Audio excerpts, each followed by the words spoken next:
everyone, welcome back to my channel. Hello everyone, welcome to or back to my channel. Today is a very exciting video. It's going to be my August TBR. The July wrap-up is going to be a separate video because I read 15 books, I think, and I tried to film it before twice, and it was like my soul had left my body. Like I was talking for like 45 minutes straight. Lifeless eyes. So it's gonna be separate. But you're gonna get my TBR before that. I actually do have a lot of books that I want to read. I'm putting them on this box so they don't fall. They fall in a lot. So I think you're crooked. Jesus, Lord and Savior. If you're out there. So I'm gonna go off of these, and then I'm gonna go off the ones that are in my cart that are going to be purchased because I have an addiction. My dad calls me a junkie. I have a problem. If you haven't already, please also like and subscribe if you'd like to see more. I have very fun book videos. I have moving vlogs coming soon. We're gonna build a library together. It's gonna be a lot of fun. So if you're interested, then stay tuned. And my video quality will get better in general, I promise. So we're gonna talk about this one first, and I do have a video out on it already, but because it was gonna be in my TBR already, I thought I'd just, how did they say? Self-promote. I have a reading vlog on this already, and if you haven't, you should watch it.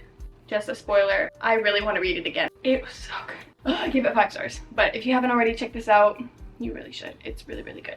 Okay, next I have Bunny. My friend gave me this back. She read like half of it and didn't finish it. It used to be very popular. I don't even know if anyone talks about it anymore. From what she told me about it, it seems very interesting. I think it's about a sorority that kills men and they all call each other Bunny. I don't know, it kind of reminded me of a combination of Mean Girls and Scream Queens. And I really like Scream Queen. I'm intrigued. I kind of want to go in blind, so I'm like completely shocked. And then I have Something Wicked This Way Comes because we are going into fall. And this screams fall, screams Halloween. And I'm so excited. I want to get into my thriller era. I have been recently reading a lot of thrillers. Currently right now I'm reading, what is it called? I'm listening to it. It's on Kindle Unlimited, but with Kindle Unlimited, you can also get it for free on Audible. I will show it to you. I feel like, but what is it? Every Last Secret by A.R. Torres. Yeah, that's what I'm listening to right now. And so far I hate everyone, besides Kat. I actually kind of like Kat, but I don't like her in a likable way. It's more so if anyone's to come out of this victorious, I hope it's her. Something Wicked This Way Comes. It's by Ray Bradbury. I love this cover, this version of it. And it is about a spooky carnival. Carnival rolls in sometime after midnight, ushering in Halloween a week early, and a shrill siren song, so it kind of like lures people in. So it's kind of like an illusion, and I'm really into it. There was this American Chiller book. If you've never heard of that, that was my childhood. There was one, and I think it's number 10. It was like the Monster Madhouse. I even, in school, I think I did a project on it, like when I was really young, and then I did like a spin-off of it for a theater class. I loved it so much, and this reminded me of it, and I really want to read it. Okay, and then this has been on my TBR before, but I feel like now is the time to read it. I might read it. I want to read it. Obviously, that's why it's in here. So They Never Learned. Someone, when I had TikTok, they said that this book had plot twists that left them thinking about it for 6 months afterwards. And I was like, say less, add it to the cart. I want to see what that person was talking about. And it is about a woman who she'll pick the worst man at this university. I think she looks for the worst man at Gorman University and plots his demise. I'm curious. Okay, then my mom picked this out. It seemed interesting. I just had her, she was with me in Barnes & Noble's one time. Oh my god, I have hair on my lips. I can't get it. And I got my nails removed, so I have these little knobs. Okay, so Where the Truth Lies. It's an international bestseller. My mom was with me in Barnes & Noble's one time, and she was like, you should get this. And I was like, okay. 17-year-old girl Abigail Blake, she disappears after a party, festering secrets and long-standing resentments of the small mountain town of Whistling Ridge, Colorado. And I know that there are secrets, secret relationship, closeted relationship, town full of mystery, and I'm really intrigued again to see how this ends. Who did it? This! I'm doing a solo reading vlog on next. I'm so excited. It's With Love from Cold War by Alicia Thompson. So she did, I always mess up the title, but Love in the Time of Serial Killers. I have a reading vlog on that as well. and I loved it. I thought it was very different. And I mean different in the sense of like the characters aren't these picture perfect characters. They didn't have a romance that was like conventional. It was very fun, it was very sweet. So I am really, really excited for this one. I have been waiting for it for months. Stay tuned. She's gonna be next. Then also, I have a reading vlog coming on this very soon as well. Cross by Emily McIntyre. This is the 5th novel, 5th installment in the Never After series. And this one is based on the Hunchback of Notre Dame. And I don't know what's going on. I barely looked at the back, but I like them all. The only one I haven't read is Twisted. But that's because I really like Aladdin and I don't like Jafar, and so I don't want to see Jafar have a happy ending or just even get the girl. So I've never seen The Hunchback of Notre Dame, so I'm very curious. I'm excited. I'm obviously going to watch The Hunchback of Notre Dame before this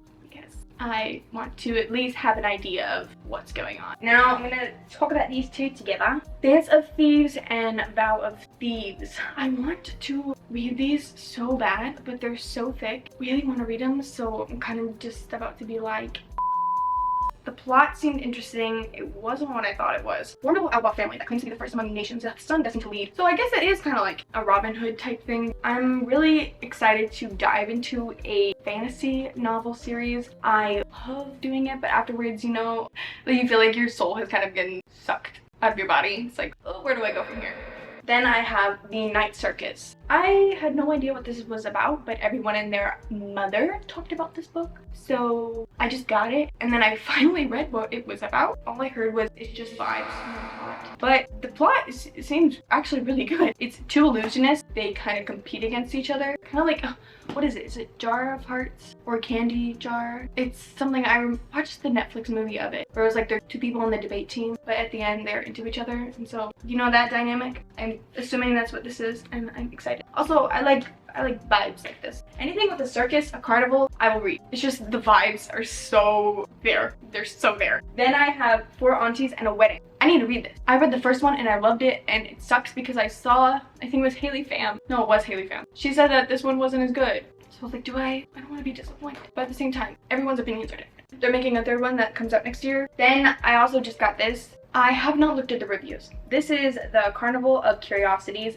and it's a debut novel by Amy Gibbs. Okay, this, I read the plot for it, and it seemed really interesting, but I've seen that the ratings on Goodreads have been very low, so I kind of just don't want to read them. We're just gonna go into it very blindly. I think the devil's involved, because they talk about someone named Lucifer, so I'm intrigued.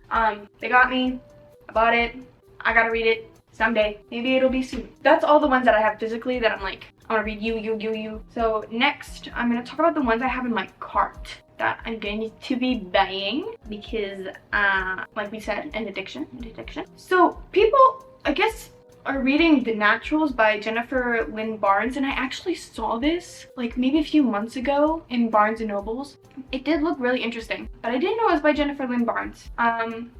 I have the first one in my cart. I think I'm gonna get it, but it seems intriguing. I either might get it in paperback or on my Kindle just to see, because I mean the Inheritance game wasn't anything like a masterpiece, but it was fun. I think it's a good stress relief book. It's kind of like Knives Out, and by it's kind of like Knives Out, it's very, very close to Knives Out. And then I have Vera Wong's Unsolicited Advice for Murders. Same person who did Dial A for Aunties, the first one of this book. And I read the plot. It seems really interesting. I really like Dial A for Aunties. I liked her writing style. Yeah, I'm excited. And then I have The 7-Year Slip by Ashley Poston. I read The Dead Romantics. I'll be talking about in my wrap-up, but again, another 5-star read. I love that book so much. The writing was so incredibly cozy, and it was so nostalgic, if that makes sense. Her books, her romances, they reminded me of an old rom-com, like When Harry Met Sally, The Bodyguard, The Notebook. I hope that makes sense. And then I have To Have and To Heist. I've been wanting this for a while. It's been on my TBR for I think about like 2 months, and it looks really good. I don't think I even know what this is about. Bad luck streak, she lost another job, her student loan debt won't stop growing, her basement apartment is a certified flood zone, and now her best friend has been accused of stealing a multi-million-dollar diamond necklace. To put it lightly, she's desperate for a break. That's right when Jack walked out of the bushes. Oh wait, no, Walt, Jack. Why is everyone's name Jack? Why is everyone's name Jack? Jack waltzes out of the bushes and into her life. Just as charming as he is mysterious when he offers to help her find the missing necklace and steal it back, Simi jumps at the chance to clear her friend's name and collect a substantial reward. Meanwhile, the bride is keeping secrets. A detective with a slow burn smile keeps showing up at her door, and the ultimate robbery might not be the wedding con, but the way Jack is stealing her heart. I love that. I'm so excited. I really want to read that. I knew there was a reason why I wanted to read it. A Lady's Guide to Scandal. And every time I think of the word scandal, I think of it in Bridgerton, how the narrator says scandal. That is really the main reason why I got this, because it reminded me of Bridgerton. And I did really like Bridgerton. What can I say? I don't really know what this is about either. Oh my gosh, she marries someone 20 years her senior. 10 years later, she's widowed.